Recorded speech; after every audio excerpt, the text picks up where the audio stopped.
Muy buenas tardes a todos, bienvenidos al Festival LEA, al 13º Festival LEA. Es un placer tenerlos a todos ustedes aquí, además porque tenemos la presencia de tres escritores maravillosos, uno de Perú y España, Fernando Iwasaki, de Brasil, Leonardo Tonus, y de Grecia, Ilias Frangakis. Además, tenemos el honor de tener como moderador a nuestro gran amigo Andonis Frangos, quienes van a hablar hoy sobre la migración y la literatura. Este acto se da gracias al apoyo de Acción Cultural Española, las embajadas de Brasil, España y el Perú y el Instituto Cervantes. Así que muchísimas gracias a todos por permitirnos hoy tener esta charla y poder estar con ustedes en el 13º Festival LEA. Muchas gracias. Andonis, te damos la palabra. Καλησπέρα. Έχω τη χαρά και πραγματικά να συντονίζω αυτούς τους υπέροχους και πολύ σημαντικούς συγγραφείς.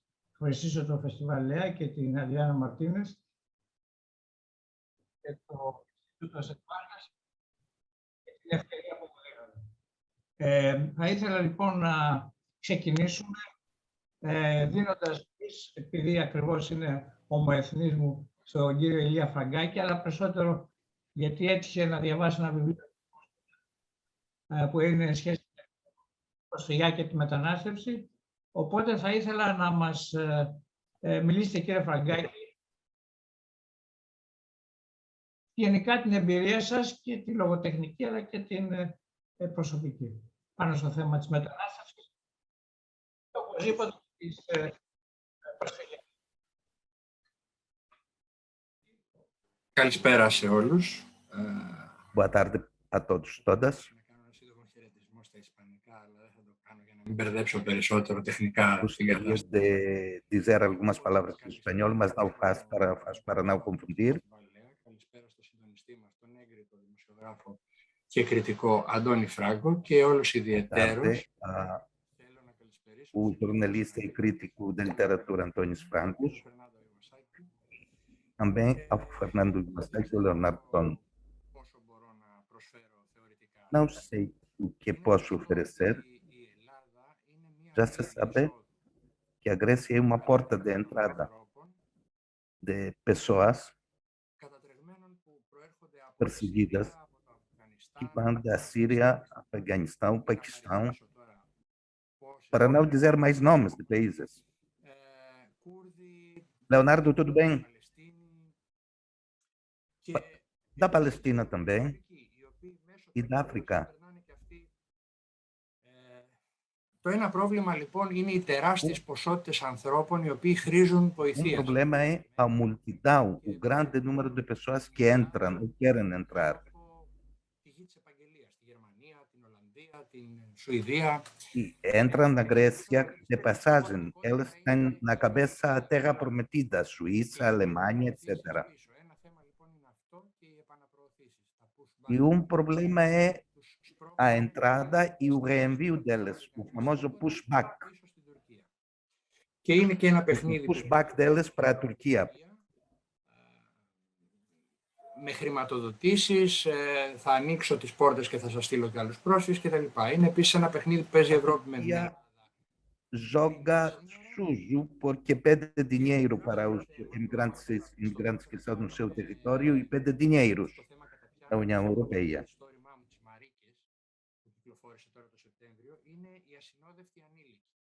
Outro problema são as pessoas menores de idade sem companhia. Eu trato desse tema do meu livro, que acaba de ser publicado há 2 meses. Και τα έχουν στείλει εδώ, όπου έρχονται εδώ και υφίστανται κλοπή και βία από τις κρατικές αρχές, από την São menores que sofrem a violência αστυνομία, από τους νεοναζί. pela polícia, as autoridades. Γιατί ξέρετε κάτι, ουσιαστικά πρόκειται για το φόβο του αγνώστου. E está no medo. É o medo para eles do desconhecido. κόσμος όμως ο απλός fοβάται το άγνωστο, fοβάται αυτό που δεν ξέρει. Mas também as pessoas na Grécia, os cidadãos comum, têm o medo da coisa que desconhece. Μέσα στην κρίση την οικονομική, την παρατεταμένη, Vive uma crise econômica και muito longa έρχεται λοιπόν ότι οι πρόσφυγες θα μας πάρουν τις δουλειές e pensa que os imigrados vão alterar a nossa cultura, vão roubar os nossos trabalhos, etc. Στην Ευρώπη έχουν από το 2018 έως σήμερα που έως το 20 μάλλον, στο 2020, με συγχωρείτε, έχουν χαθεί Na Europa, στα 20.000 παιδιά. Τέτοια ανήλικες desde συνόδευτες. 2018 até Η 2020, Ελλάδα είναι στα μετάλλια. se perderam 20.000 menores, Έχουν χαθεί σε αυτό το moleques. περίπου 2.114 παιδιά. Na Grécia, só Έχουν χαθεί. 2.000 Κανείς δεν ξέρει. foram Υπάρχουν perdidas. χώρες που δεν καταγράφουν τα παιδιά. E, em alguns casos, são moleques perdidos e não registrados em carta nenhuma. Κοινωνικής προετοιμασίας για υποδοχή, αποδοχή και ενσωμάτωση. E não há uma preparação para a acolhida Προφανώς είναι ένας ευαίσθητος δέκτης. e a aceptação dessas pessoas. A literatura é sensor sensível de todos esses problemas. A literatura não é espaço que esconde ou faz como que não quer ver algumas coisas. A literatura é o veículo da memória e da consciência. A literatura não faz política. Não é espaço da política. Não quer dizer que todos os imigrantes são bons ou perseguidos. Não. A literatura quer sempre aprofundar. Σηκώνει το μανδύα, το πέπλο, Quer levantar, que cobre as coisas, quer levantar o tapete das ideologias das políticas e quer compreender de maneira artística, literária, não é uma análise política, não faz filosofia política, mas usa as lições da sociologia, da política, etc. etc. Εμφανίστηκε τώρα το θέμα αυτό που συζητάμε. O problema não é novo. Είναι, ας πούμε, αυτό που λέμε ο άλλος στη λογοτεχνία, η ετερότητα. O tema, na realidade, é a autoridade. É um tema muito velho, muito antigo na literatura, em geral. É o estrangeiro, em outras palavras. Αισθάνεται ξένος ακόμα και στον ίδιο του τον τόπο. E podemos falar de um estrangeiro que se sente estrangeiro mesmo no seu país, no seu sítio. E isso tem a ver com a famosa territorialização, a relação da pessoa com o território, o chão, que dá identidade no presente. Όπως έχουμε μια πολύ ωραία έκφραση στα ελληνικά. Há em grego uma expressão, perder-se o chão. E quero falar nisso. Με έννοιες όπως έθνος, πατρίδα. E há alguns conceitos, pátria, nação. E as pessoas que vão à Grécia são estrangeiros na sua pátria, de alguma maneira, mesmo não cabem mesmo ali.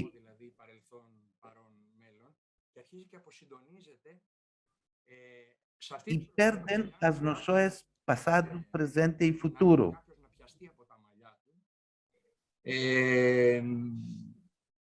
Προσπαθεί να αποταυτοποιηθεί, δηλαδή να απολέσει την ταυτότητα εντασσόμενη.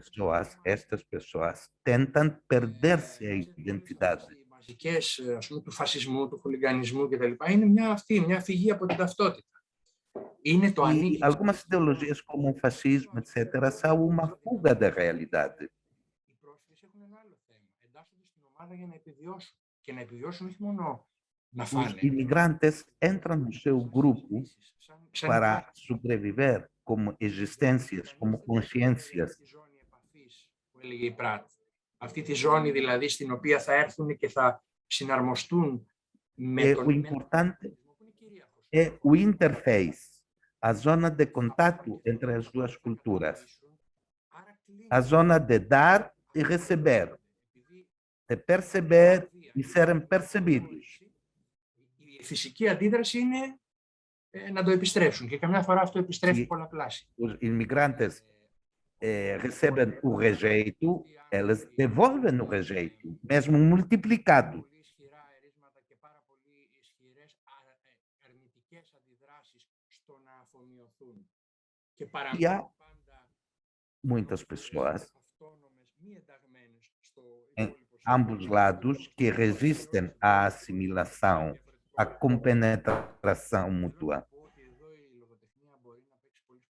E a literatura, neste ponto, pode ter um rol muito importante e pode mesmo educar os nativos da Grécia daqui, explicar algumas coisas, pode ajudar as pessoas a compreenderem o outro, sem pensar que o demônio, o inferno são os outros. Não, não é assim. É preciso compreender o outro.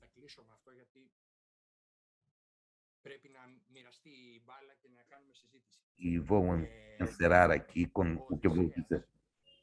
Ulisses fez uma viagem que não queria fazer, sem a vontade dele, do regresso.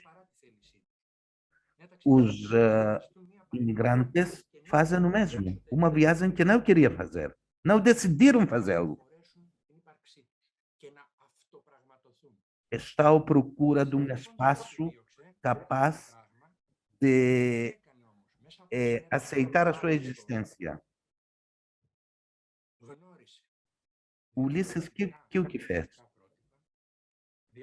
Entendeu, conheceu,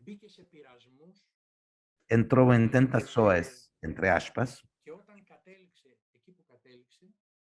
e quando chegou onde chegou, a Útero, voltou mais sábio. A Útero é Ítaca. Esta viagem é importante. Não podemos pedir ao imigrante aceitar nossos modelos culturais, mas για σεβασμό των θρησκευτικών του πεποιθήσεων και τέλεση των τελετουργικών του με ένα μυσαλλόδοξο τρόπο. E isto é mútuo. Se nós nos reímos a negação dos muçulmanos de comerem carne de porco, por exemplo. Eu já vi este fenômeno em Salónica há uns anos. Isto não tem nada a ver com a cultura europeia, nem com a humanidade. Aqui na Grécia, temos uma tradição bem forte do suplicante, da pessoa perseguida que vai ao templo e aparece como suplicante para pedir proteção. Συγγνώμη, είναι οικέτης, δεν πάτε. Αυτά τα έχουμε ξεχάσει. E nós esquecemos essa tradição. A literatura pode abrir perspectivas e fazer-nos relembrar. Χωρίς να ξεχνάμε ότι στη βάση, στον πυρήνα του προβλήματος, η αγορά, no núcleo, não podemos esquecer uma coisa política, que na base do problema é o mercado, a redistribuição do mercado de crudo, de outros mercados. Ξέρει αυτή πώς θα σε βρει για να σε πουλήσει, γιατί εσύ είσαι το προϊόν. Όταν το συνειδητοποιείς... Infelizmente, se tu não sabes encontrar o mercado sabe como encontrar-te para te vender, infelizmente.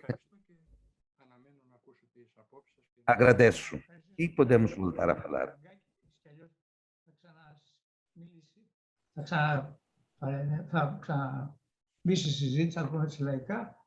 Agradecemos, senhor Frankakis. E quero dizer que na Grécia temos uma tragédia humanitária.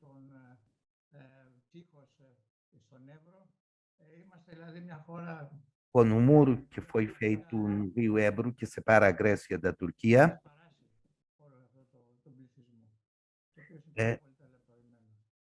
somos um país que faz dano aos imigrantes. Os imigrantes vêm de países que estão em guerra.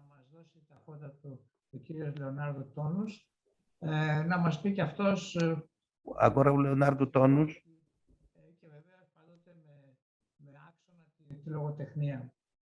pode dizer-nos o que se passa em outros países, tendo como eixo a literatura. O Leonardo Tonos tem a palavra.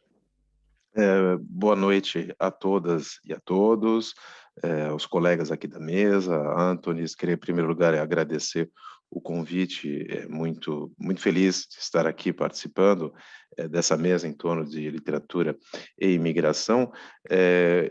Talvez o que eu possa trazer aqui é essa visão, vamos dizer, do outro lado do Atlântico e, sobretudo, de um país que funda, de certa maneira, sua narrativa identitária em torno da imigração, né? A ideia é que o Brasil sempre foi um país de acolhimento, e se levamos em conta a própria história da imigração tradicional, que começa em meados do século XIX até o início do século XX, com a chegada de europeus, sobretudo, depois de levantinos e de asiáticos do Brasil, e em torno disso se constrói, na verdade, o mito, né, da cordialidade, o mito do bom acolhimento nesse Brasil e que, de certa maneira, tem um impacto também na literatura. O que eu observo na literatura brasileira é que, em primeiro lugar, a imigração é um tema recorrente desde meados do século XIX e, muitas vezes, nós observamos uma cooptação da subjetividade do imigrante em prol de outros discursos. O que eu quero dizer é que o imigrante, muitas vezes, ele surge dentro do espaço literário, do espaço artístico, não só literário, mas também das artes plásticas no Brasil, como um pretexto para um discurso, por vezes, nacionalista, por vezes ultranacionalista, até fascista, nos anos 20, ou então de uma utopia, que poderíamos dizer, de uma transculturalidade, isso sobretudo recorrente a partir dos anos 70 e dos anos 80. Então, na verdade, o que se observa no espaço, vamos dizer, brasileiro, eu diria que é uma defasagem entre a presença de imigrantes, a vivência desse processo migratório, marcado por diversos traumas, né, isso até no século XIX, início do século XX, e esse mito que se constrói em torno do processo migratório no espaço literário. É claro que depois de 2015, com a foto de Alan Kurdi que circula pelo mundo e que altera completamente a nossa percepção do processo migratório, esses relatos deixaram de existir. Curiosamente, e eu vivo entre a Europa e o Brasil, o que eu observava... Mais alto, Leonardo, mais alto. Curiosamente, o que eu observava a partir de 2017, né, o que eu observo, sobretudo, observei no universo brasileiro, é que a história das novas migrâncias, das novas rotas migratórias, estavam praticamente ausentes da produção artística e da produção literária. Isso tem ganhado um novo espaço nesses 3 últimos anos, com o aparecimento, sobretudo, de poetas, romancistas e, sobretudo, artistas plásticos, que, curiosamente, em vez de simplesmente se indagar sobre a representação do outro, vão trazer na sua obra, sobretudo, um processo de alterização do nosso olhar, ou seja, indagando como nós olhamos esse outro, né? E aqui eu retomo o que o Elias Fragates disse, né? Então, a literatura, nesse sentido, ela vai levantar esses tapetes, né? Ela, na verdade, ela vai trazer perguntas que mesmo nós nunca usamos ou sequer ousamos pensar no caso das migrâncias. Mas é claro que o Brasil ele não está isolado no contexto mundial, né? E desde 2014 nós temos observado, quer dizer, a chegada importante de haitianos, de africanos, que muitas vezes fazem a travessia por barco transatlântica e chegam no espaço brasileiro como espaço de travessia até os Estados Unidos e o Canadá, passando pela rota perigosíssima entre o Panamá e a Colômbia, e também de outros universos que, infelizmente, têm se deparado cada vez mais com um discurso xenófobo, uma ausência de acolhimento. Então, assim, a literatura ela pode trazer o quê? Essa reflexão sobre a nossa capacidade, finalmente, de acolher ou não o outro, a nossa capacidade de ver esse outro e, sobretudo, de escutar esse outro, né? Porque isso talvez seja um grande dilema da literatura de maneira geral, né? Como dar voz ao outro, mas finalmente não adianta dar voz ao outro se nós mesmos não somos capazes de ouvir este outro. Então, de certa maneira, a minha produção também literária se inscreve um pouco nesse sentido. São textos que, talvez de maneira por vezes um pouco violenta, né, tentam fazer com que o leitor mais perto do microfone da boca, sim, saia da zona de conforto, né, que o leitor saia da zona de conforto e que pela primeira vez possa justamente enxergar esse outro na sua complexidade e, sobretudo, desfazer toda a construção que se fez durante muitos anos em torno da mídia, do processo de espetacularização do migrante, né? O migrante não é somente aquele que sofre, mas é também aquele que carrega consigo, né, uma subjetividade e que necessita respeito por nós. Então, é um pouco isso que eu vejo na produção literária brasileira acerca do processo migratório contemporâneo.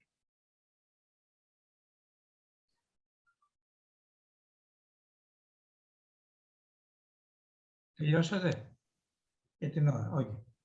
Λοιπόν, να ευχαριστήσουμε τον Λεωνάρδο Bom, και πάμε λοιπόν στον Φερνάντο Ιασάκη να μας πει και αυτός την εισήγησή του και να κάνουμε ξανά. agora o Fernando Iwasaki vai dizer a sua experiência. Yo quisiera comenzar dando las gracias al Festival LEA, al Instituto Cervantes, Acción Cultural Española y a todas las instituciones que han colaborado para que esta iniciativa tan maravillosa del festival se pueda seguir celebrando a pesar de las adversidades. Me ha parecido muy interesante escuchar las intervenciones de Elías y Leonardo, porque nos han ofrecido unas miradas sobre la migración desde la literatura, pero con énfasis en la crisis humanitaria, en la situación del otro, en el contexto político. A mí particularmente me ha conmovido cómo Elías ha recordado a Odiseo, porque soy lector de mitología griega desde niño, me emociona estar hablando con compañeros griegos. Y una de las cosas que yo leí desde muy pequeño fue cómo en la antigua Grecia la hospitalidad era un deber. Uno no podía traicionar las leyes de la hospitalidad. Y a pesar de las circunstancias tan terribles que vive el propio pueblo griego, me conmueve saber que esas antiguas leyes de la hospitalidad las siguen ejerciendo. Yo querría hablar de la migración desde otra mirada para completar distintos puntos de vista. Yo he nacido en el Perú. Tengo un apellido japonés y un apellido italiano que no aparece allí. Mis abuelos eran de 4 países y yo vivo en España y tengo un nieto alemán. Es decir, la globalización pequeña la vivo en mi familia, siempre la he vivido. Creo que la migración tiene también un lado cultural. No solamente tiene un lado humanitario, un lado político, un lado económico. La migración también tiene un lado cultural. Yo querría decir en este momento, para completar lo que han dicho mis compañeros, que América Latina se ha enriquecido culturalmente gracias a la emigración. Porque gracias a la llegada de muchísimos viajeros de distintos lugares del planeta, en Brasil, en Argentina, en México, en Chile, en Colombia, en Perú, hemos tenido creadores en las artes plásticas, en el teatro, en el cine y en la literatura que nos han enriquecido. El primer escritor de América fue un mestizo cusqueño que nació en el Cusco, el Inca Garcilaso, y que con 18 años vino a España, vivió en Córdoba y en España publicó Los Comentarios Reales de los Incas, que fue el primer libro de la historia de la literatura peruana e hispanoamericana. Entonces, el primer escritor de América también fue un inmigrante. Pero no solo fue un inmigrante que salió del continente americano y que llegó a Europa, también fue un inmigrante de la lengua, porque el Inca Garcilaso aprendió el quechua, era su lengua materna, y sin embargo escribió en español y tradujo del italiano una obra del humanismo italiano. Es decir, que no solamente existe la migración geográfica entre países, sino que también existe esa otra migración entre las lenguas. El español ha sido una cultura y una lengua también muy hospitalaria. Nosotros hemos tenido premios Cervantes otorgados a escritores que no nacieron en la lengua española. Elena Poniatowska, premio Cervantes. Ella se considera escritora mexicana, pero en realidad Elena Poniatowska no nació en el español, nació en el francés, nació en el polaco. Ella perfectamente podría haber sido una escritora en esas dos lenguas. Alejo Carpentier, gran escritor cubano, pero nació en Lausanne, en Suiza. Es decir, que también fue un inmigrante de la lengua francesa a la lengua española. Pero no solamente tenemos escritores que nacieron en otros idiomas y escriben en el español, sino que los hijos de los inmigrantes se han convertido en escritores y también en la lengua española han sido muy importantes. El argentino Juan Gelman nació en una familia ucraniana. Su lengua infantil era la lengua de sus padres. El escritor argentino Ernesto Sábato nació dentro de una familia de inmigrantes italianos. Su lengua infantil era el italiano. La poeta argentina Alejandra Pizarnik nació en el seno de una familia rusa. Su lengua infantil era el ruso. Y podría seguir poniendo muchos ejemplos, incluso de autores que nacieron, por ejemplo, en el Perú. El escritor peruano José María Arguedas nació en el quechua y escribió en español. El poeta José Watanabe, peruano de apellido japonés, hijo de japoneses, también fue un poeta en español. Es decir, que se puede ser inmigrante de una lengua a otra lengua. Y esa es otra dimensión interesante, porque seguro que muchísimos refugiados o muchísimas personas que huyen de las guerras van convirtiendo las lenguas en trincheras donde poder protegerse y refugiarse y crear espacios para sus familias. Pero hay otras migraciones. En inglés existe la expresión digital native, el nativo digital. Si existe un nativo digital, existe un inmigrante digital. Yo soy un hombre analógico que se ha convertido en un inmigrante digital. Y yo no estoy en contra del mundo digital, tengo que aprenderlo. Estoy hablando por Zoom.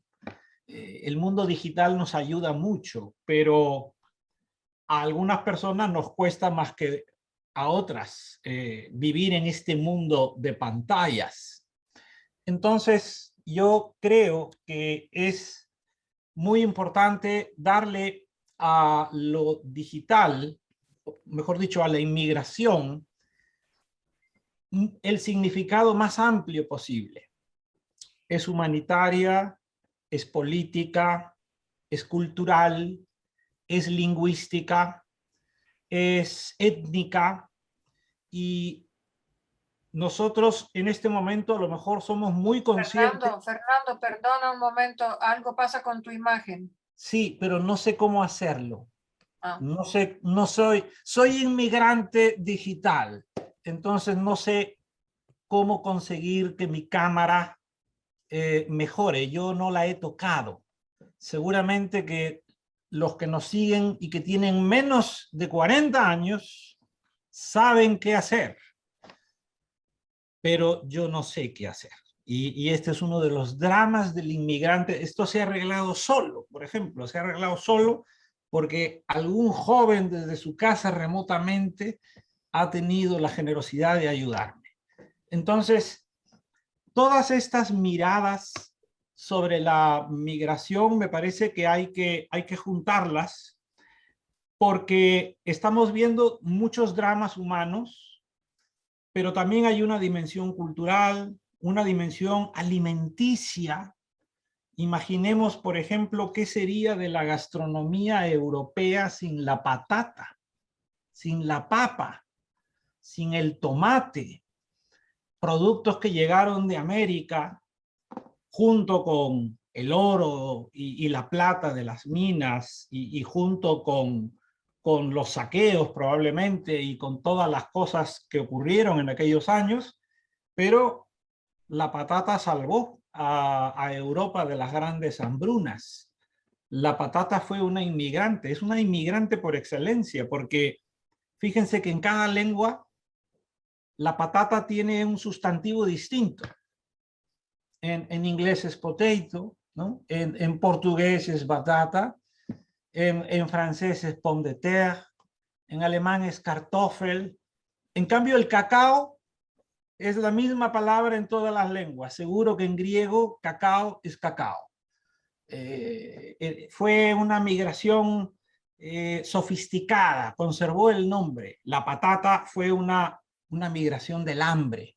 Probablemente la patata llegó como una refugiada junto con los corsarios ingleses que saquearon la costa del Pacífico. Entonces, siento que es bueno terminar con la patata, es bueno terminar hablando de la comida, porque volvemos a la intervención de Elías, volvemos a la necesidad de ser hospitalarios, volvemos a la necesidad de dar amparo, volvemos a la necesidad de dar de comer. Y al final yo creo que esto es lo importante también, que hay muchísimos inmigrantes que buscan efectivamente el poder subsistir. Esa es la parte más dura, más trágica, más terrible de la migración. Y yo he querido hacer este recorrido circular también para hablar un poco de la riqueza de la migración cultural que a los latinoamericanos tanto nos ha ayudado.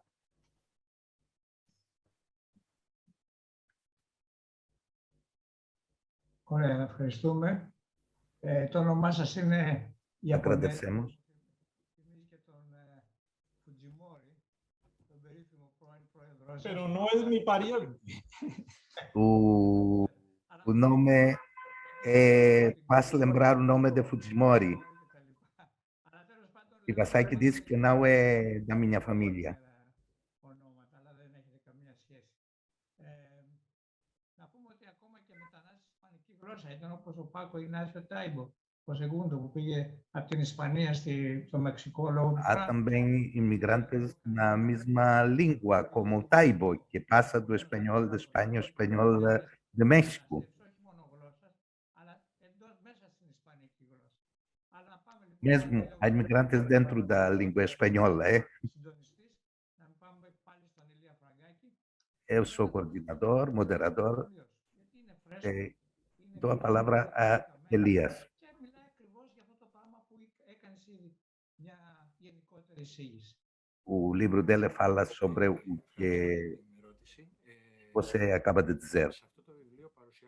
No livro apresenta dois tipos de imigrantes. Alguns são refugiados políticos, gregos que perderam na guerra civil na Grécia e viveram nos países de leste. E depois se repatriam com os filhos nascidos e crescidos nos países de leste, que têm uma imagem de uma pátria mãe. E voltam à Grécia, retornam, vêm do norte para o sul. O que acontece na história da Grécia? Como as tribos dóricas vieram na Grécia do norte. Από τη Ρωσία και τα λοιπά, πάλι γνωστό. Και έρχονται εδώ και αντιμετωπίζουν ένα ρατσισμό. Se repatriam aqui os filhos dos imigrantes refugiados políticos e o que eles encontram? São os sujos, os pobres, etc. Um racismo, e eram gregos.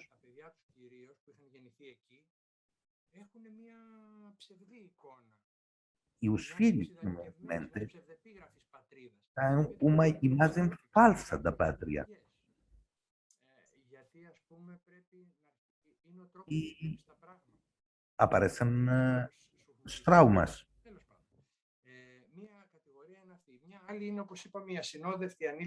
Uma classe dos meus heróis são estes. Os outros são os que vêm da Síria, da Palestina, então têm problemas na Turquia, ficam esfaqueados, maltratados, etc. Entram em barquinhos pequenos, sobrevivem no mar Egeu, desembarcam nas ilhas onde os esperam os polícias, etc. E têm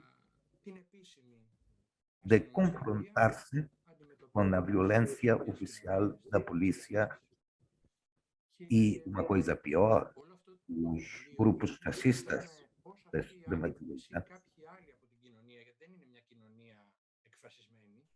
E é importante ver como estas pessoas e outras pessoas da sociedade grega, que a sociedade grega não é fascizada, e é importante ver como eles se agrupam para criar uma solidariedade.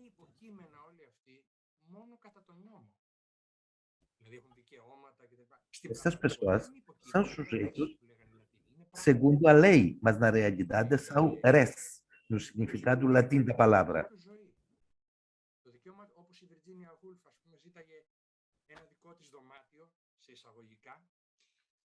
Και αυτοί ζητούν το δικό τους δωμάτιο. Ζητούν το χώρο. Estão à procura do seu quarto. Um quarto, entre aspas, para viver.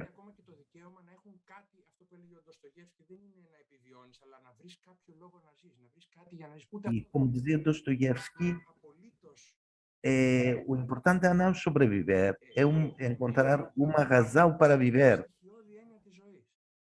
Eles ficam isolados do conceito fundamental da vida.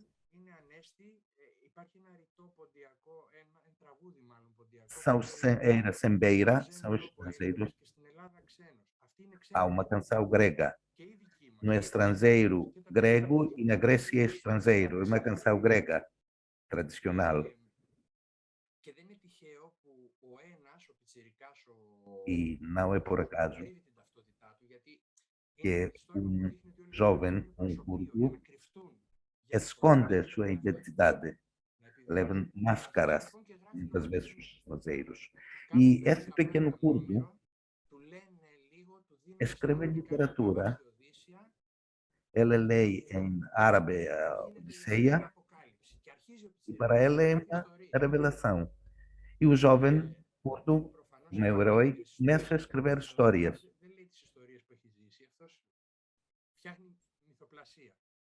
E o rapaz faz ficção, não faz o que ele viveu.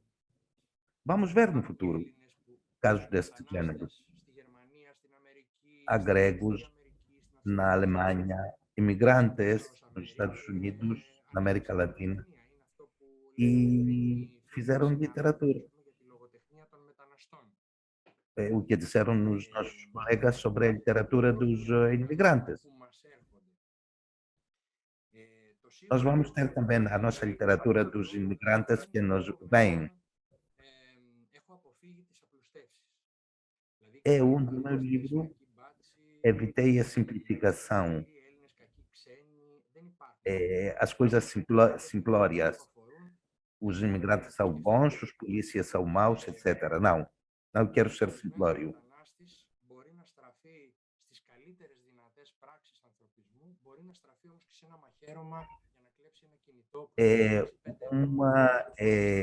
Imigrante desiludido pode mesmo esfaquear e pode mesmo ser muito solidário.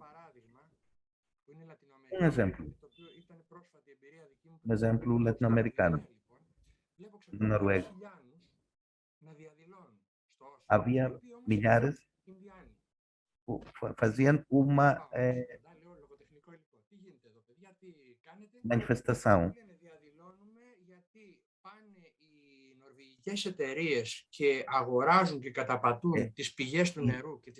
Disseram-me que as pessoas que faziam a manifestação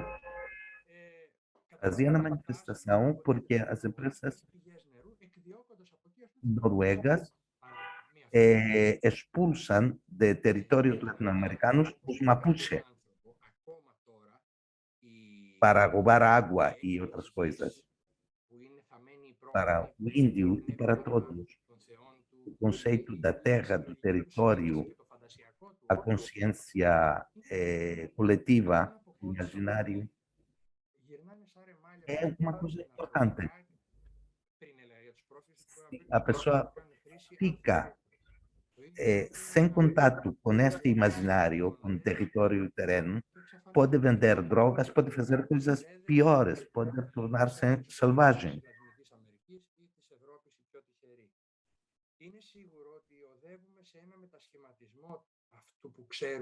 Estamos caminhando para uma transformação do que sabemos como nação, como pátria. Estes conceitos vão ser diferentes no futuro. E os conceitos morais são inúteis.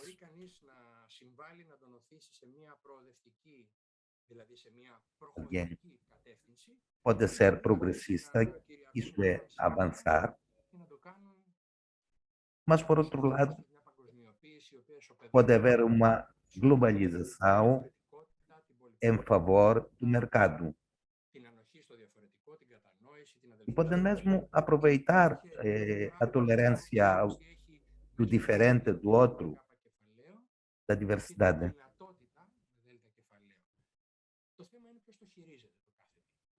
O tema é quem manipula tudo. Antes falamos da tecnologia digital. A pergunta é, quem manipula a tecnologia digital? Estou a falar do que acaba de dizer Fernando.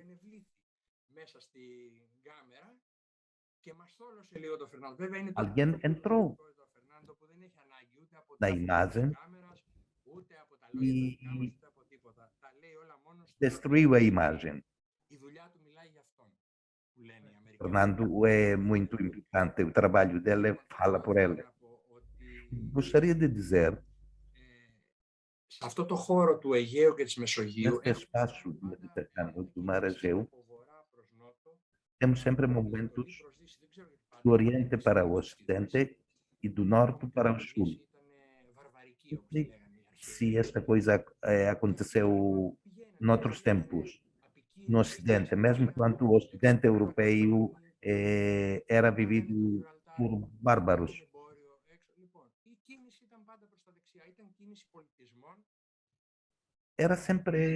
Foi sempre um movimento do Oriente para o Ocidente, no Mediterrâneo, para o Gibraltar. E era um movimento que tinha a ver com as guerras. E o que eu tentei fazer no meu livro é dar um bocado de poesia e de humanidade ao que está acontecendo para compreender o diferente. Porque nós também somos diferentes.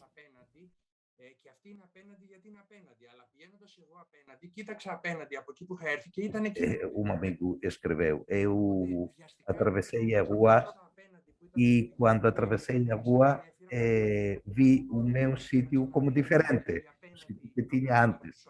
Os de frente sempre vão ser os de frente e devemos compreendê-los.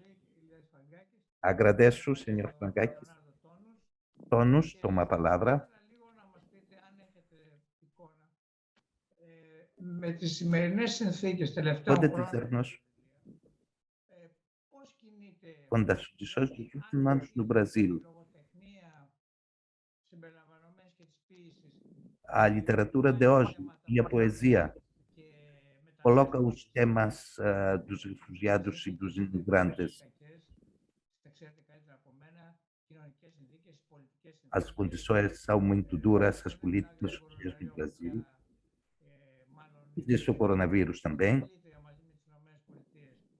e o Brasil é campeão do coronavírus nos Estados Unidos.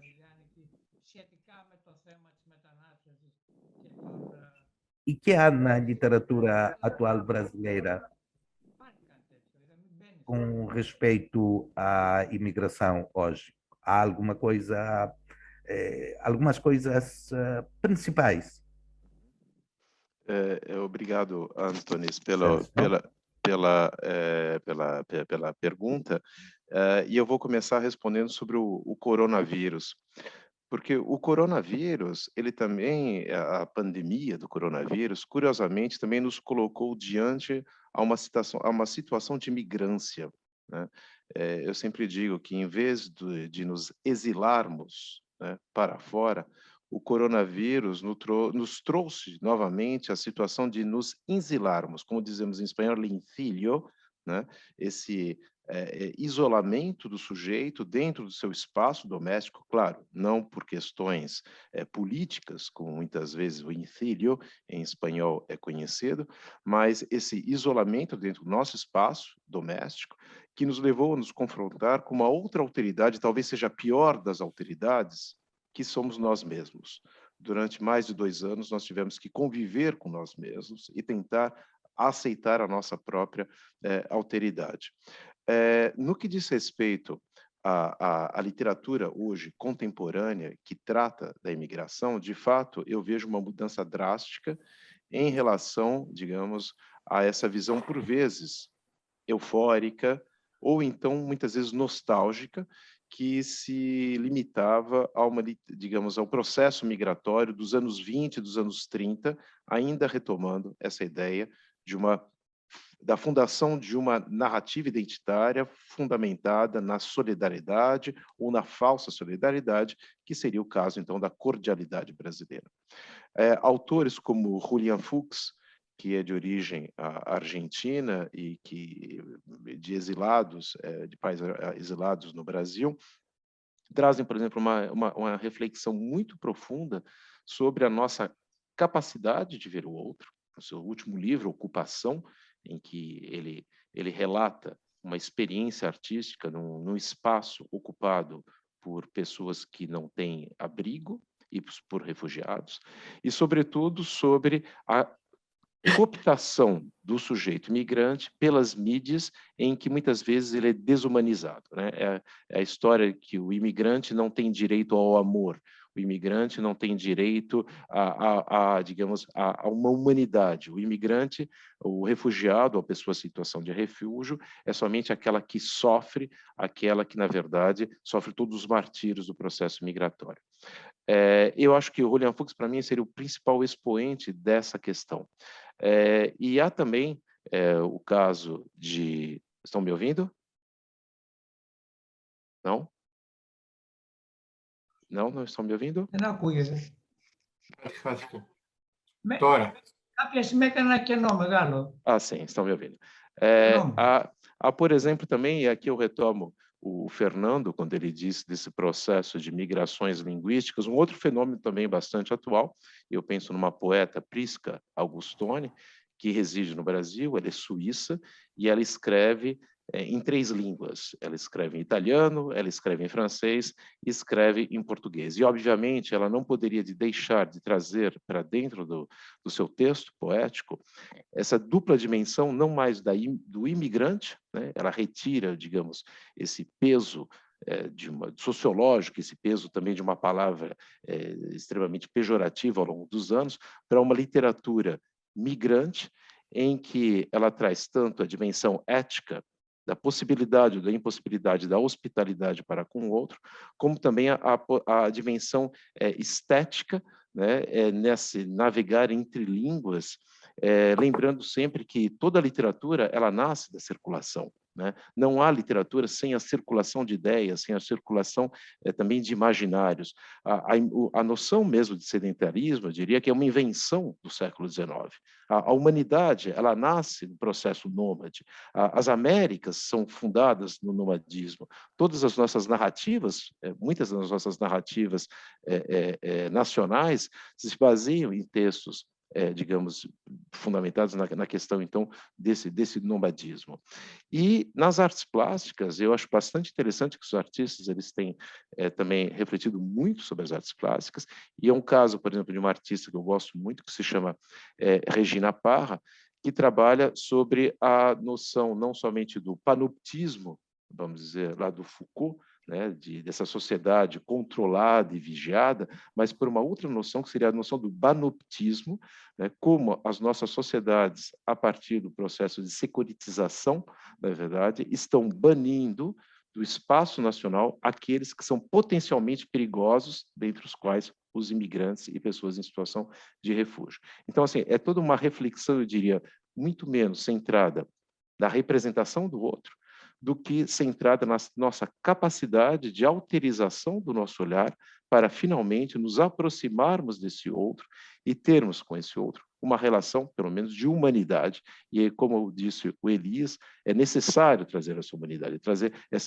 que as pessoas em situação de refúgio reconquistem, vamos dizer, a sua subjetividade, serem vistos como realmente seres humanos. Então, eu acho que são essas as tendências atuais da produção artística no Brasil relativas, então, à migrância.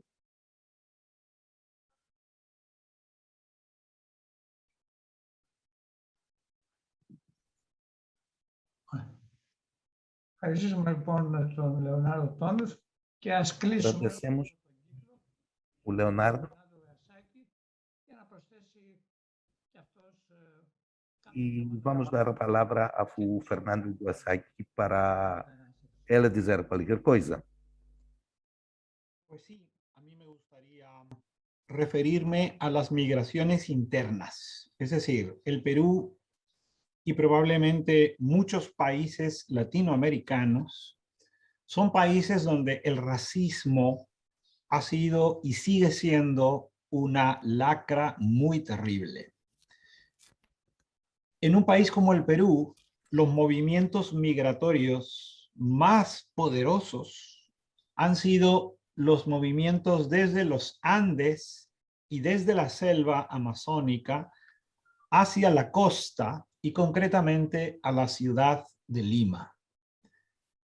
Ese movimiento migratorio fue mucho más potente durante los años de la actividad de Sendero Luminoso y de la represión del ejército peruano.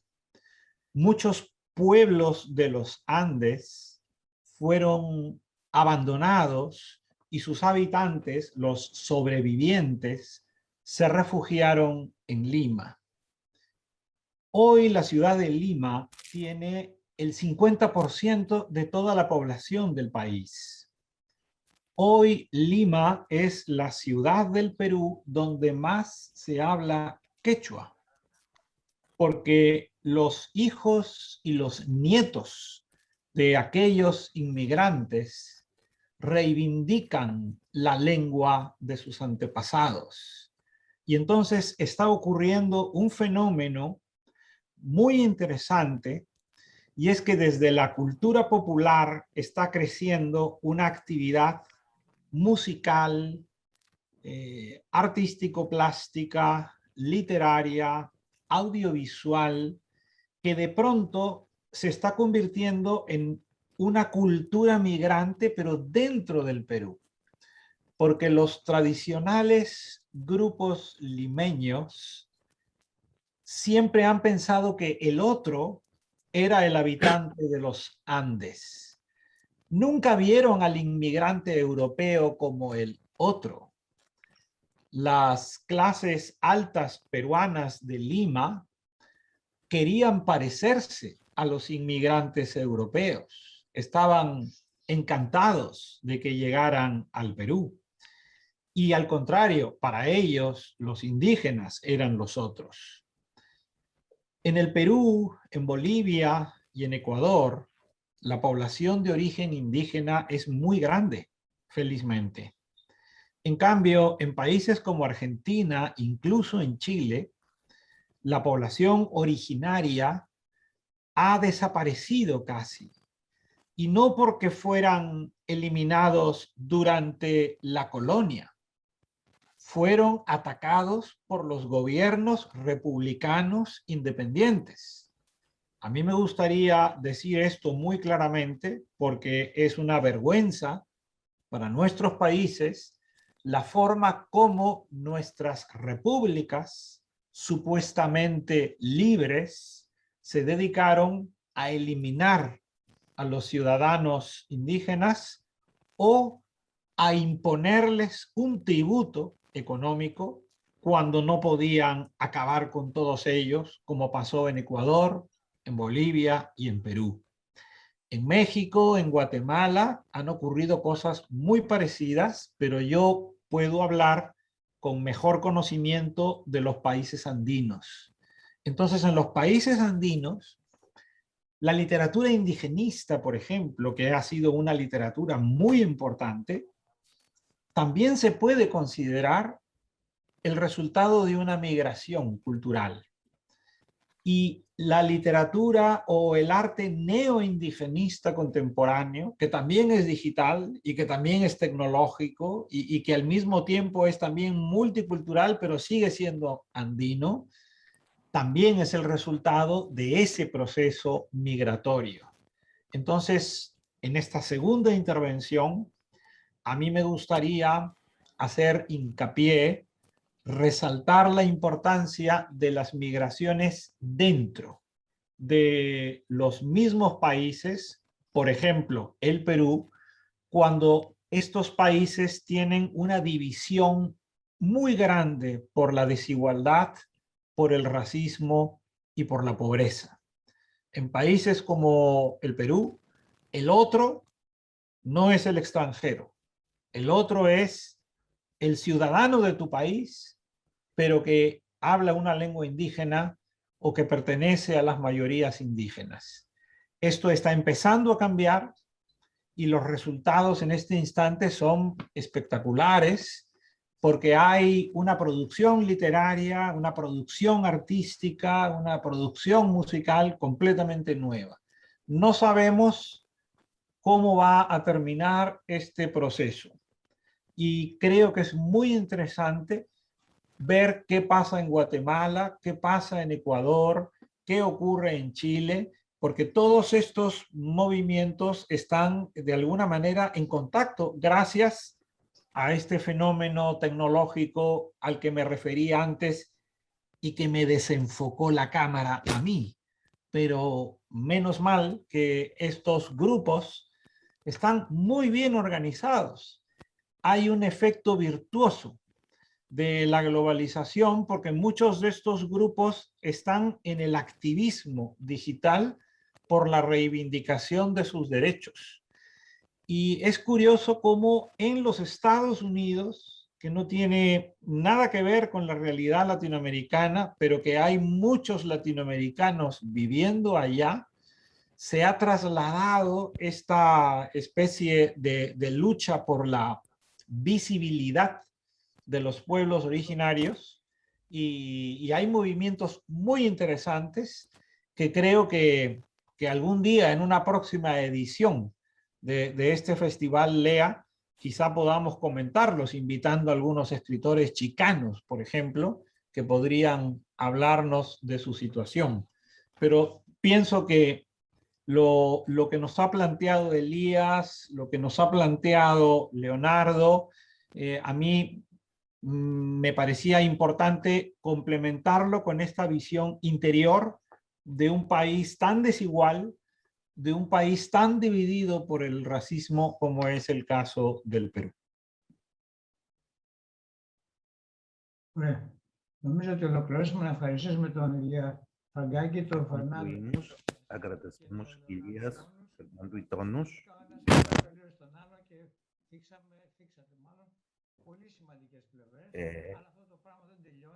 Colocaram temas muito importantes. É uma coisa que não acaba. O que acaba de dizer Fernando é muito importante. Estamos ainda no início. Bueno, a ustedes tres, muchísimas gracias por esta charla tan interesante. Podríamos seguir otra hora más, yo creo, y después irnos a tomarnos una cerveza juntos. Por favor. El próximo año, el próximo año en el Festival LEA. Antes de terminar, y me perdonarán los traductores, pero Fernando Iwasaki acaba de publicar un libro en México que se llama Mi poncho es un kimono flamenco. Y me gustaría que nos contaras un poquito, Fernando, sobre este libro, un poquitico, cortico, si puedes, porque me encantaría que el próximo año, a ver si alguno de nuestros editores les interesaría y pudiésemos tenerlos también en el festival. Cuéntanos. Mil gracias, Adriana. Es un libro que trata sobre la identidad. En el título hay 3 palabras que todo el mundo puede reconocer: poncho, kimono y flamenco. Es decir, 3 mundos culturales que me conciernen como peruano, como Nikkei y como ciudadano en Andalucía.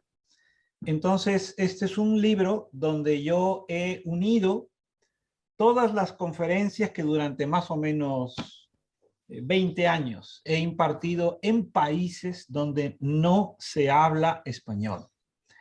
Y entonces en países donde no se habla español, produce mucha perplejidad. ¿Quién puede ser este hombre que ha nacido en el Perú, tiene un apellido japonés y vive en Andalucía? Eso me preguntó una vez un policía en el aeropuerto Kennedy de Nueva York, ¿no? ¿Por qué tiene usted un pasaporte español si es peruano y tiene un apellido japonés? Ese policía no lo sabía, pero en el fondo era un crítico literario. Muchas gracias, Fernando. Esperamos poder leer este libro. Y Leonardo, tú también tienes un proyecto que se llama el proyecto Migra. ¿Nos puedes contar un poquito sobre tu proyecto y terminamos? Sim. Na verdade, o projeto Migra, ele nasce decorrente das minhas pesquisas sobre representação de migração na literatura brasileira, e a ideia é que esse projeto traga um diálogo transnacional e transdisciplinar sobre procedimentos de migrância. Então, todas as semanas há convidados praticamente do mundo todo, quer sejam escritores, artistas plásticos, pessoas oriundas da sociedade civil, que trazem justamente esse diálogo em comum, porque muitas vezes, enquanto pesquisador, o que eu vejo é que nós ficamos muito fechados dentro das nossas cadeiras, das nossas disciplinas. Historiadores que trabalham somente com história, os literários que só trabalham com questões literárias, e falta justamente esse diálogo. Então, amanhã será a última edição desse projeto. Foram mais de 40 lives durante todo o ano pandêmico, com pessoas oriundas da África, da Ásia, dos Estados Unidos, da América Latina e da Europa, é claro. Então, terminaremos amanhã, talvez, quem sabe, no próximo ano, fazendo aí uma ponte também com o projeto e com o Festival Leia. Sí, claro que sí, nos encantaría. Adonis, Elías, Fernando, Leonardo, muchísimas gracias. Gracias a Acción Cultural Española, al Instituto Cervantes, a las embajadas del Brasil, de España y de Perú. Nos vemos mañana a las 7 de la tarde de Grecia en la presentación del libro de Brenda Navarro, Casas Vacías. Es un libro también mágico, mexicano y español. Así que muchísimas gracias a todos. Seguimos con el programa del Festival LEA. Buenas noches y muchas gracias. Buenas noches. Buenas noches. Gracias.